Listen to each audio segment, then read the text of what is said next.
So, without further ado, I'd like to introduce Professor Chris Hodge, past president of IMarEST, who is going to give us our first talk of this season. So, if you'll enjoy. Thank you. Thank you very much, and it is actually a great pleasure to be here. And I was the one who took 2 years to actually get up the motivator to come along and speak to you. I first said I would come and do it 2 years ago, and it's meant to be fairly immediate. So I apologise, but I'm here now, and I hope you'll like what I've got to tell you about completing electric warship. The point about the electric warship is it was a vision, and it was done in the early 90s. And some people say that it's been completed with the Type 45 destroyers and perhaps the aircraft carrier. What I'm going to tell you now is that's not quite the case, but there's a few things that need to be done to complete the vision that actually aren't difficult. So we've got one last step, but it's possible.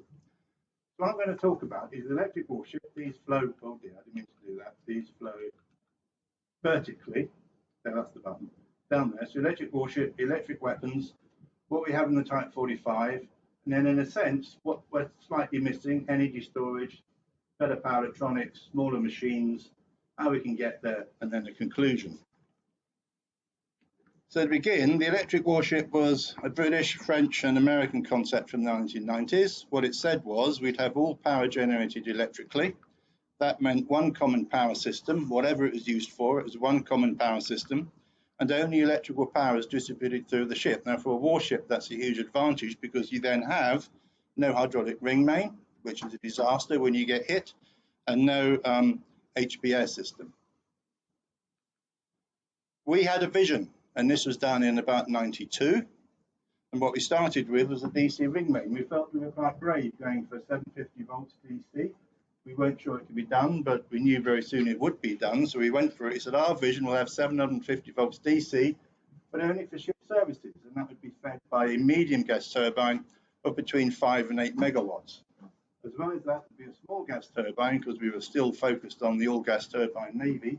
That would be about 1 to 2 megawatts, and that would, if you like, be the harbour duty engine. There would importantly be energy storage, and that would be connected by some power electronics to the constant voltage system.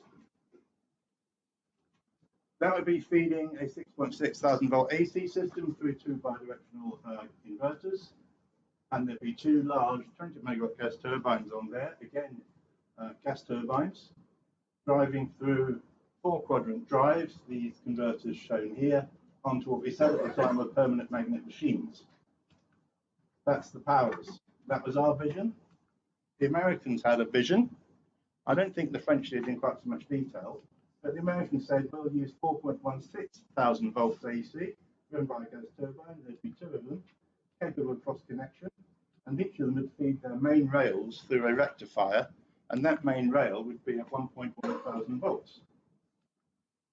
The bus bars on there would feed through further step-down DC choppers onto an intermediate bus bar that was either 900 volts or 860 volts. The reason for that is those bus bars fed through auctioneering diodes, such that the higher voltage fed the main bus bar in that zone. So in this example, it's the 900 volt DC bus bar that's providing all the power to this zone onto that bus bar. This one is doing nothing. That fed AC supplies at the zone of power supply unit. Large single loads were fed separately, and there was energy storage that again needed its own power electronics to cope with being connected to a constant DC power supply. That zone can be replicated, and when you replicate, you begin to see why we have these intermediate voltages, because that 900 now becomes 860 and 6900. So the first zone is fed from the port engine, if you like, the starboard engine feeds the second zone. And you can keep going as long as you like. That was the American vision. I'll return briefly to the British or the UK vision, because that was then tested in a shore technology demonstrator at Whetstone. But being a shore technology demonstrator and with the need to keep costs down, it wasn't quite the same. So if you remember that, as I go through the shore demonstrator, I'll point out what changed. Well, the first thing was the DC voltage went up. We'd already got slightly better at doing it and thought 800 volts was very feasible. Welcome. We didn't have a 1 megawatt gas turbine alternator, so we had a 1 megawatt diesel feeding an alternator through a rectifier onto that 800 volt DC system. There were loads directly fed off the busbar through inverters. There's a zonal power supply unit which had a flywheel zoning energy store, but in fact it could have been anything. It could have been a battery. And that was linked to a 4.16 thousand volt power system. I'll come to the linking later, which had a 20 megawatt gas turbine alternator and a 5.4 megawatt alternator. Now remember previously that was two 20 megawatt machines. We're only doing half here, so we don't expect one. This is the 7 megawatt machine that previously was on the DC system. The reason it got moved is you want to put that engine into the power system that mostly consumes its power. Otherwise, you're wasting power conversion. So we did some studies looking at what the ship would be doing. The profile meant that engine actually would be mostly used for propulsion, so it shifted from that side to this side. The interconnection was done by what we called link converters, and one of them had a flow cell bulk energy store. Again, that could have been anything. In fact, it was simulated because the firm producing the bulk flow cell went bankrupt as we were building the test rig.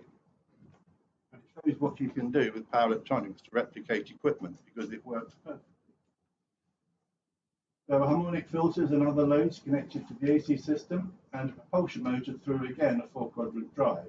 Now to fully test that 4-quadrant, that went into a 4-quadrant load, which actually was a gearbox driving another 20 megawatt machine, but since it was going faster, smaller in size, and that connected to either a 20 megawatt load bank to two full power trials, if you like, but also to a 5 megawatt converter to enable regeneration during 4-quadrant trials.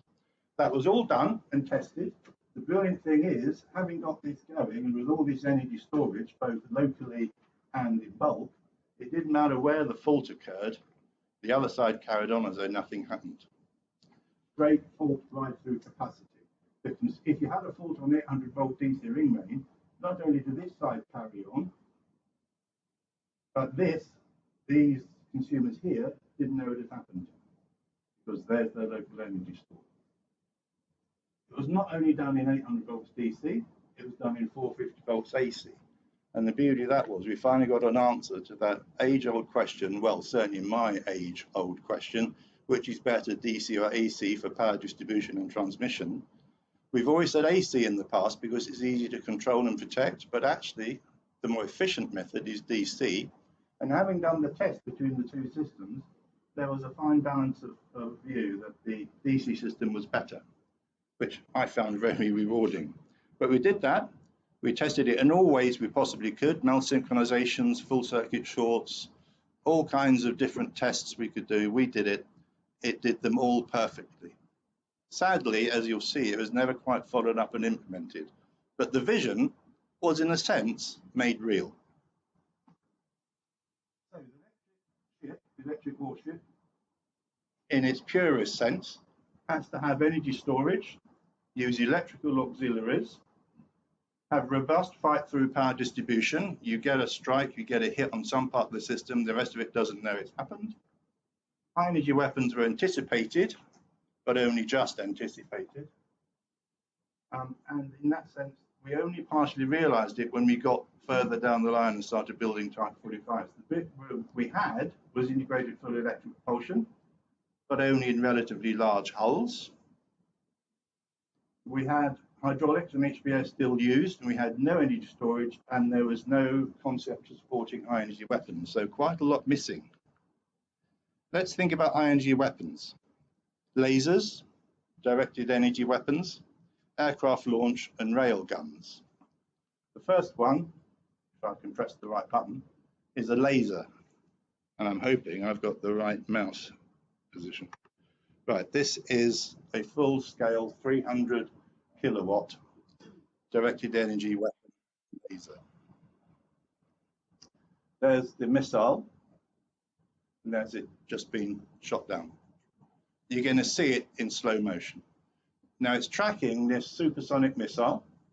It's focusing on it and holding the focus. It's putting 300 kilowatts into there, and eventually the thing explodes. You'll see there's the if you like, the iridescent from the laser. And eventually, this is the slow motion bit.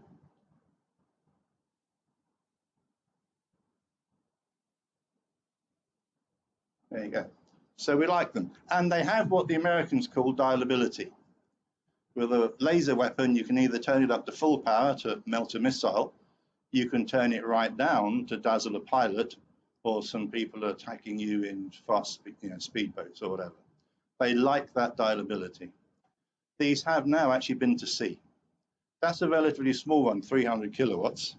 You'll see on this that 300 kilowatts means it's about a megawatt. And a megawatt isn't actually a huge load, but you probably want to go a bit higher in power. They're not the perfect answer. Remember, they cope with some difficulty if there's fog or rain, and they don't like it so much if the missile is spinning. So they're not perfect, but when they work, they do work spectacularly well. The other one is aircraft launch. Remember that in an old-fashioned steam catapult, you get a lot of pressure fluctuations at the end of the stroke as it starts to condense and flash off, condense and flash off. You get huge jerks, huge shocks into the airframe, probably makes it another 4 ton heavier, reduces its life, makes it more difficult to launch. With an electromagnetic launcher, you can control the force absolutely perfectly at every single step of the launch, and you can dial in the ideal profile for the aircraft you're launching, whether it's got all its fuel, only part load fuel, or 1 or 2 weapons, whether it's a big early aircraft and early warning radar or whatever. You can dial in the perfect profile. With a steam catapult, you get what you get. You also lose 1 ton of feed water every time you discharge it, well, fresh water anyway. So let's see how you can do it with electrics. And this is a linear induction motor. I think, yeah, this one is an induction motor. The Americans started off doing a permanent magnet one, but I think they switched to an induction plate.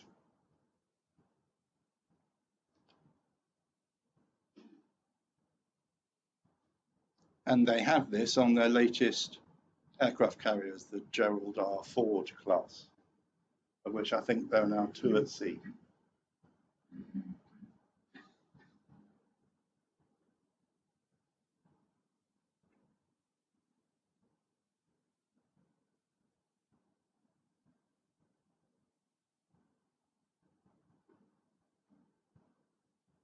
So that's 0 to 100 miles an hour in 100 yards.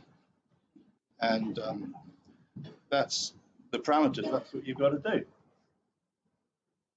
Aircraft mass, 45 tons, 240 kilometers per hour, that's a bit over 100, isn't it? There you go. The steady state power is 11 megawatts. So again, it's not too bad, but it's something you've got to cope with. You sort of take out the peaks, because is the peak power on there? I can't see. No, the peak power is it's in the region of gigawatts, just momentarily. So you need energy storage, and energy storage is something we haven't done. And then finally, I want to show you the infamous railgun, which some say is now at sea in a Chinese warship.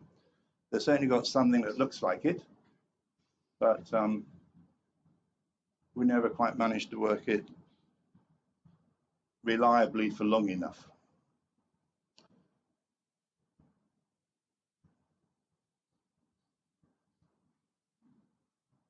The beauty of a railgun is all of the destructive power is in the kinetic energy of the projectile. So there's no high explosives, so you don't have a magazine problem. You do have a guidance problem, because if you're going to put all of the energy in kinetic energy, and that's the destructive impact, you need it to be quite accurate. And guiding it onto something the size of a tank over 200 miles effectively means you need guidance. That means you need electronics in the round. That means you have to think about the G-force when it launches, etc. So again, it's not quite as good as it first sounds. But if we're in the realm of megawatts initially and then gigawatts, what we're in here is terawatts. This is a terawatt at worst, and then it sort of trails off. But a terawatt still has to be delivered somehow.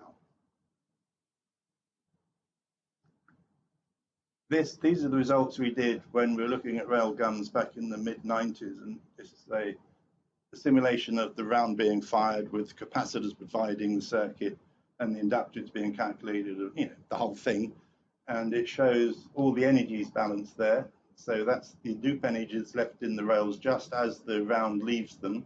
That's the kinetic energy of the round. That's all the heating loss you get, and that's the total energy. The problem with that heating loss, of course, is it all happens low down in the barrels. There's the force, it's huge at the start and then drops away. So everything happens in the first few inches, feet of the barrel. That means that's the bit that's taking all the current, getting all the heat, getting all the wear. And that's the problem. The barrels wear out after about 40 rounds. That's where the heat gets dumped, because the first bit of the barrel always remains in the circuit. The latter bits come into the circuit later as the projectile travels up. And remember, by the time the projectiles got further up the barrel, wish I hadn't done that, by the time the projectiles got further up the barrel, these are starting fresh, but it's a lower force, it's a lower current. So it all happens low down. And if you look at where that heat is, so this is you need to understand this, and I have to remind myself how you interpret it every time I give this talk. So that's basically the length of the barrels firing the round, and at any particular time, these colors indicate the barrel's temperature. The reason there's a massive step change is that's where the firing happens. Now the firing's over in 4 milliseconds. So on a plot with this scale, you don't see it. All you see is the heat that gets left behind. And so there's the heat that gets left behind on the first shot, and it's just on that axis. And then it gets flushed up the barrel by the cooling water that's moving in that direction. Then you get the second impact of heat. Then it starts to drift up. Then the third impact of heat, and it starts to drift up. So you can manage the heat, but it's a lot of it. And the other thing is the sheer recoil impulse on the ship structure is enormous. But I loved them when I looked at them, and I really do want to know what the Chinese have got. But just remember the scope of the problem. Again, actually, when you do that, when you fire at 10-second intervals, you get about 20 megawatts, which is one more engine. So it is good. Okay, this is what have we got. This is what someone said, to my horror, achieved the vision of the electric ship. So here's why it hasn't. The Type 45 is a very good ship. It isn't quite working as reliably as it should have been or was expected to, and I'm speaking to the converted here with some people from Camels, but there we are. I think there's two programs going on. There's PIP and there's EIP. PIP is Power Improvement Program, EIP is Equipment Improvement Program. We're doing both in parallel. Both would cure the problem. So the Navy's got so fed up with this, they're doing belts and braces, and I don't mind that. But the truth is, the ship never achieved its design intent, and I could speak for hours as to the ways in which it failed to achieve that design intent. If that had been achieved, it would have been a different story. So I'm not knocking this ship, which if I was joined in the Navy now, I was attracted into submarines because of the technology. The idea of having a nuclear reactor was very attractive. Right now, I'd probably think this is, because the technology in it is so absolutely wonderful. So what does it look like? A gas turbine with an alternator, two of them connected together, two more buzz bars feeding through transformers to the low power ship's distribution system.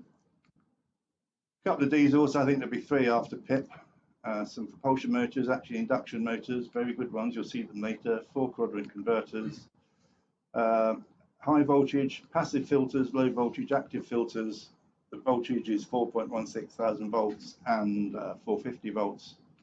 And they're the megawatts. Now, why is it 4.16 thousand volts? Well, with modern insulation and modern machines and the way they're constructed, the maximum voltage you can actually put in there is 5,000 volts, particularly if you're going to chop it up with the converter and give high VDTs on it. So 5,000 volts is nice if you use 4.16 AC RMS, because it rectifies to about 5,000 volts. And 4.16 thousand volts is, as it happens, an American industrial standard, so there's plenty of experience and equipment that operates at 4.16 thousand volts. If you've ever wondered, that's why. Okay, so the Type 45 destroyer has integrated full electric propulsion, but it isn't an electric ship. I apologize. It lacks energy storage, compact high efficiency power electronics, and we'll see why that's necessary later. and it needs compact generation for the rather interesting reason that I don't think we make the motors any smaller. So I'll take those in turn. Energy storage, as you've seen, high energy weapons demand high power flows. High power flow demands high voltage to impedance ratio. You can't have it any other way. It won't work. This makes high fault current inevitable, and we'll just look at that. That's a DC circuit, very simple. Who cannot see that as a DC circuit? See, I sometimes find, I was a mechanical engineer first, and then I cross-trained because the Navy said they were short of greenies.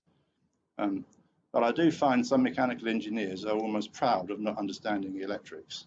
So if that's you, this is as simple as it gets.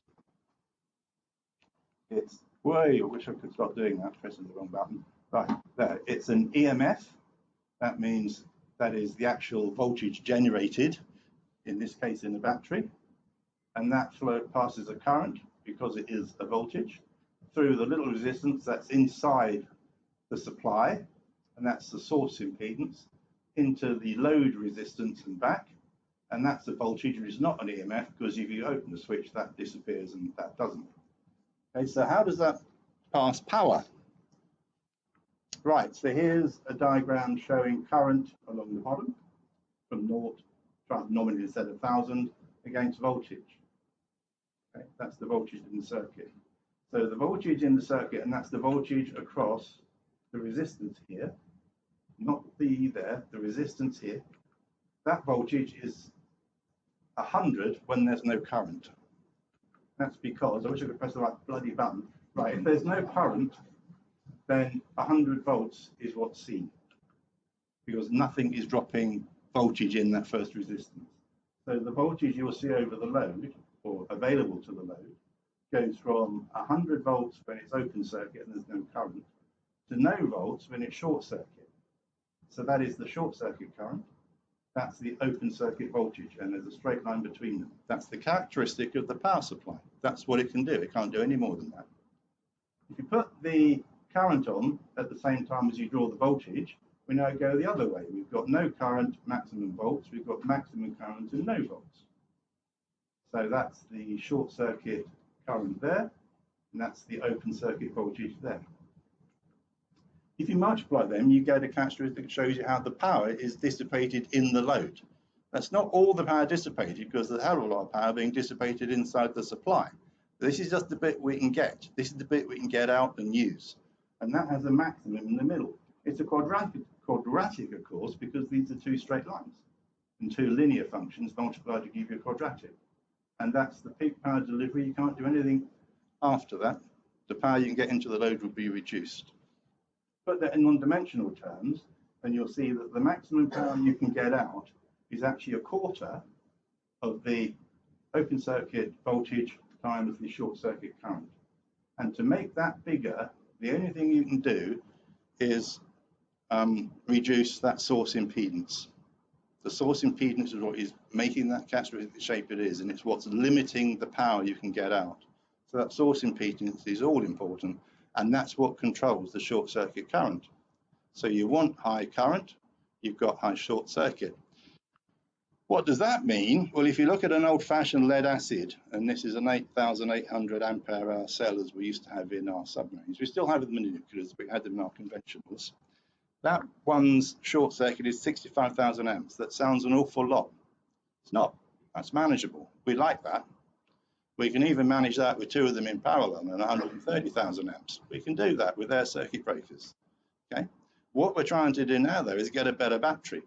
And a better battery means lithium ion. This one I'm showing here, if you scaled it to the same capacity, 8,800 ampere hours, then its full current would be 500,000.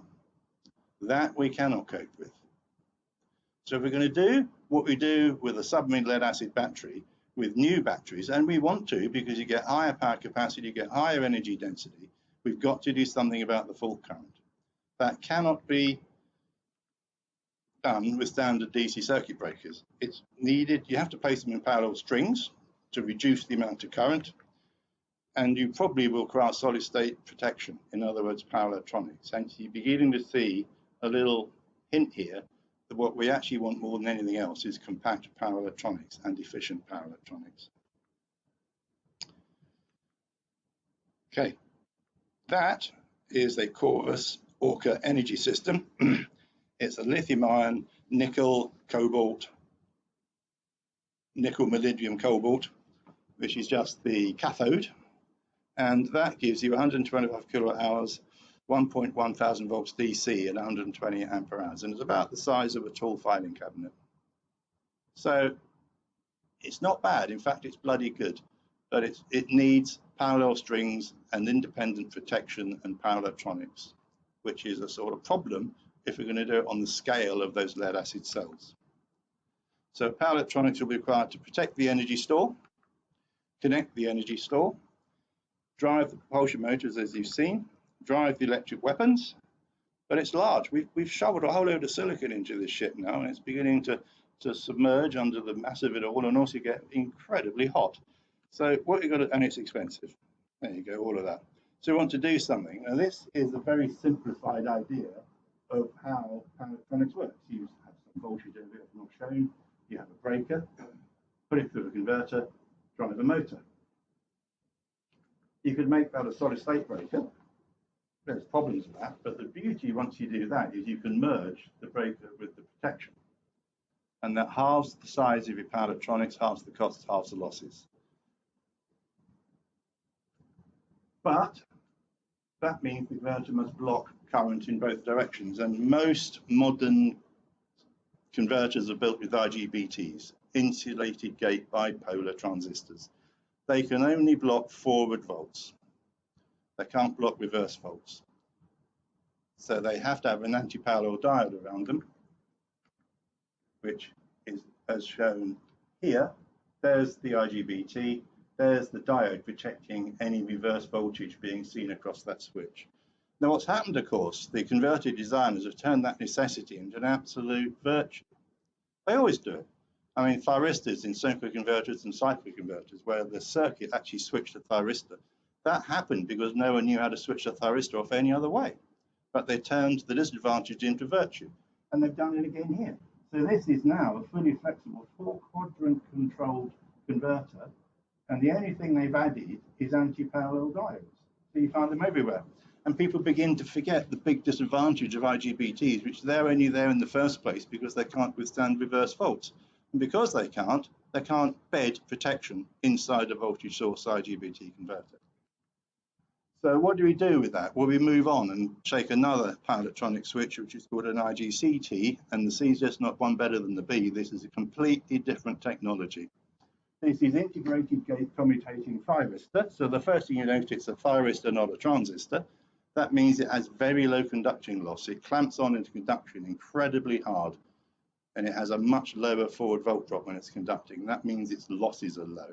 It's also constructed not in the way IGBTs are, which is exactly the same as your computer chip, a very large scale integration chip. It's basically a computer chip, but with every element being a transistor pointing in the same direction. This is built on monolithic silicon, like the old-fashioned things, the old-fashioned transistors and diodes and all the rest of it. That means it can withstand very high volts, it can pass very high current, it's got very low losses. It's everything an IGBT isn't. And most importantly of all, it can withstand reverse volts. It's what we call a symmetrical device. So that could be the answer. And it also works ideally with what's called current source inversion, again because it can block the volts in both directions. Current source inversion, I don't have time to go into the details, but if you think about voltage source inversion, just giving you a constant voltage off a capacitor, you chop it up, those chopped bits get some current flowing. On an average, it looks like a much reduced voltage, and by controlling the width, you can control the overall voltage as seen at the output terminals. Current source works the other way. You get an inductance, you get a current source, you chop it up into bits, you pass those into a capacitor. The amount you pass in can be controlled at any time by controlling the induction interval, which means you control the volts on the capacitor, you make the do you want, you can make it AC. It works the other way around. So we ought to do it, I think, because it enables IGCTs, it blocks both directions of voltage, and it would automatically and immediately bring protection and control into the same unit. Efficiency is important.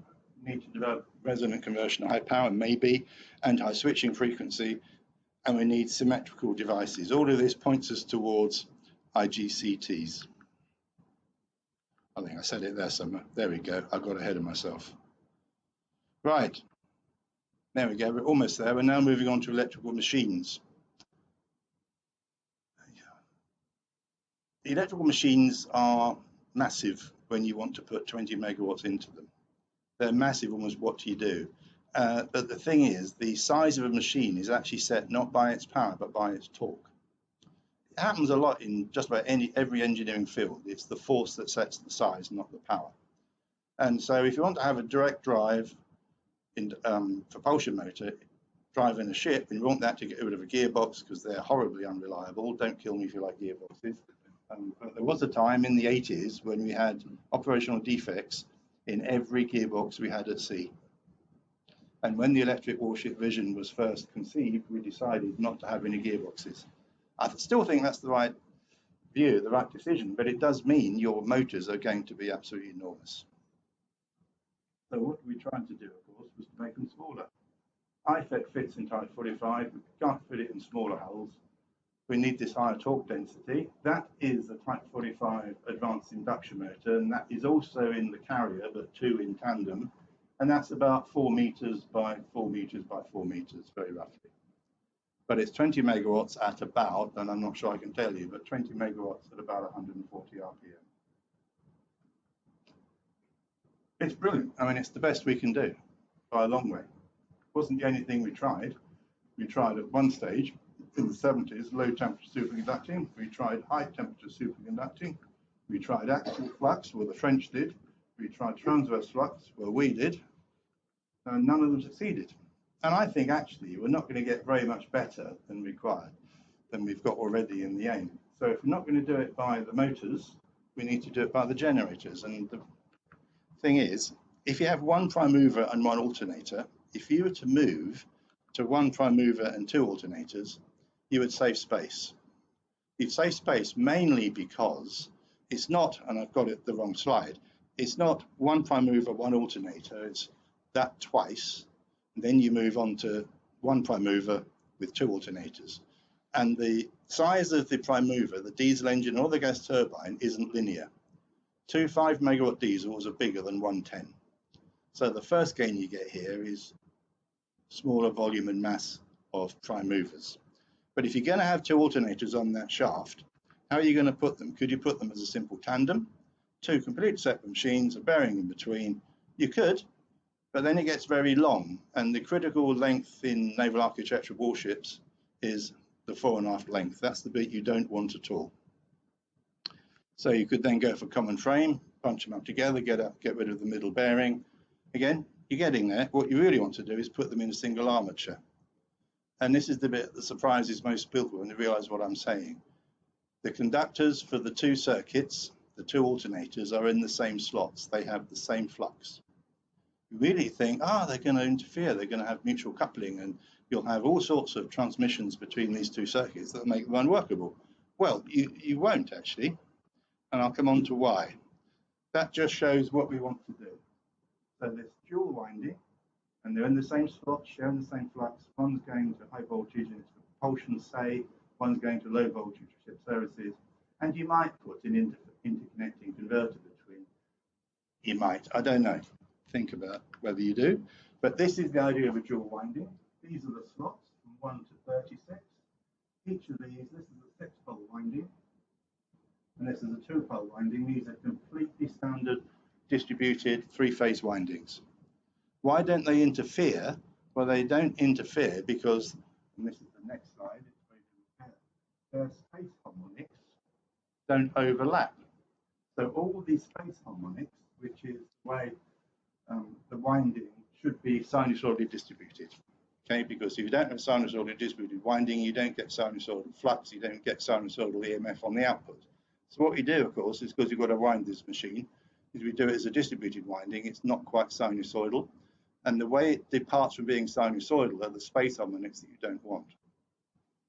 But the important thing is all of these space harmonics, which I've shown here, the black is the 2-pole, the red is the 3-pole.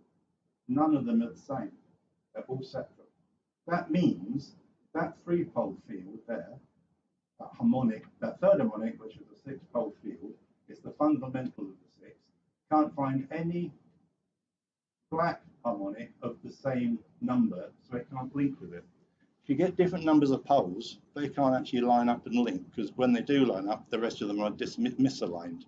So they never get to a position where they give regular force, so you don't get a coupling. And that fifth is the black second harmonic nowhere matches. And that's because we've chosen 6 poles and 2 poles. If we'd chosen 6 pole and 4 poles, again, they wouldn't have overlapped. If we'd chosen 6 poles and 9 poles, they would have. So it's depending what poles you choose, but as long as you choose the right ones, because the harmonics are separated, what happens in that winding can't link across into that winding because they have no pole numbers in common. And we're actually just about to build the demonstrator at Bath University. So no cross-coupling by mismatch of space harmonics. Overall volume significantly reduced. Well, that's not quite fair. It's got to provide the overall torque of both machines. That means it has to have the same volume, but you can do it on diameter, not length, and that's an advantage. Right, so having said all of that, these are our development targets. Current source inversion, resonant switching, embedded protection, drill run machines with energy storage. None of that is beyond the realms of the possible, not in the slightest. Everything we can conceive, development programs that get us all of that in the next year to 2 years. This is not difficult, but think about what it's offering. High energy electric weapons, all that robust fight through power protection, all of that comes from the energy storage. You get the electric vision by taking what we've got, adding those ingredients in, and you do that because it enables electric warship. And this is the bit that's almost emotional, forgive me. You do that because technology wins conflict. And actually, it keeps our people alive. There you are. That's all I want to say. Completing the electric warship. Any questions?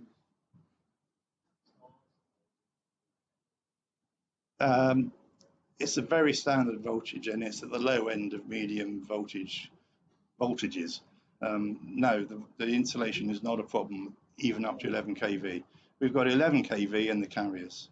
This is industry standards. The technology to insulate is well understood. Well, I don't want to give you the impression it's all so simple you don't have to think about it. I mean, one of the problems with power electronics is it switches quickly and it puts a steep edge voltage transient onto things. And that rate of rise of voltage is what eventually wears down insulation. So, yeah, we're fine, but we've had a lot to think about.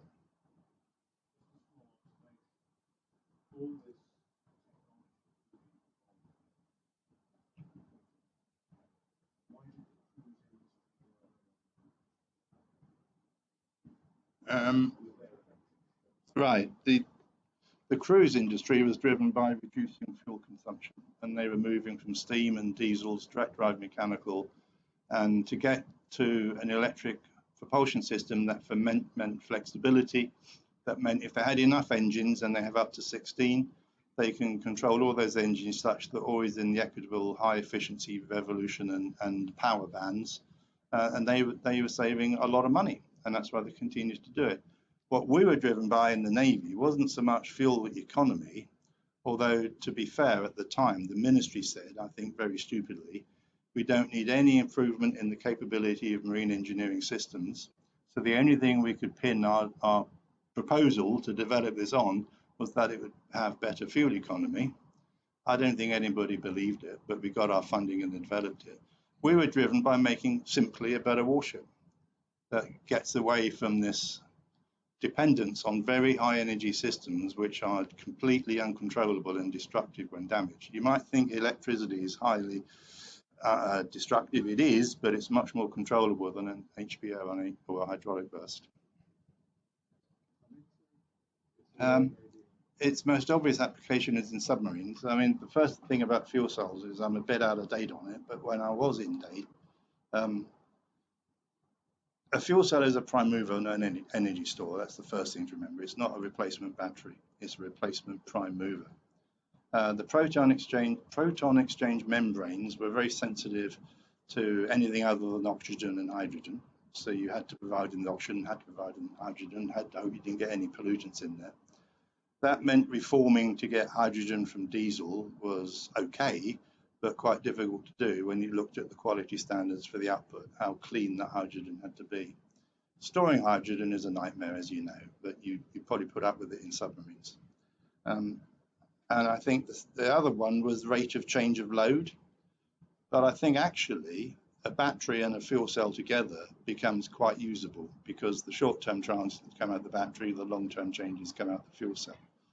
But I think the only answer really is to reform something to get the hydrogen. I don't think we can afford to store it in the volumes brought up.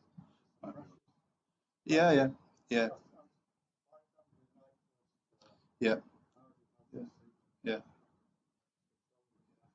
But I mean, if you ever see it working, it's lovely. It is quite, no, I have. It's quite remarkable. No, it's a lovely technology, but I'm not sure it scales to sort of 20 megawatts easily.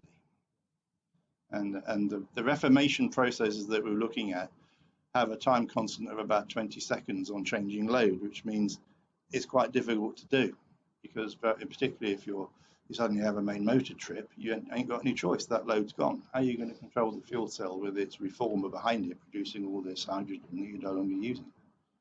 Yeah, there we go.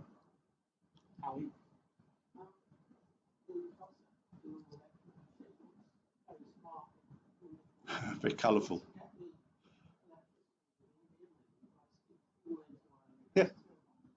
Yeah.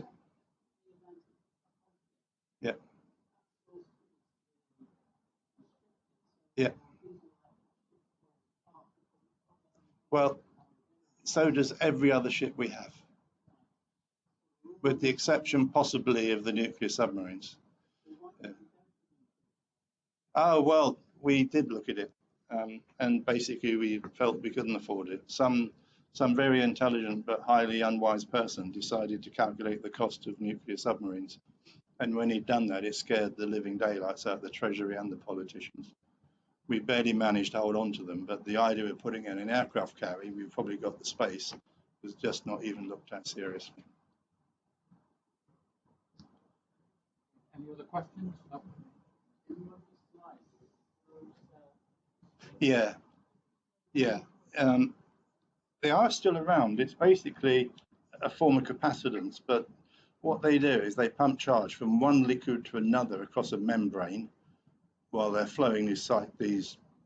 You get two fluid circuits separated by a membrane. You pump the fluids around, you apply a voltage across the membrane, it stores charge in one of the fluids. When you disconnect your voltage, you can draw voltage back out as the fluids continue to cycle. So it's a flow storage cell.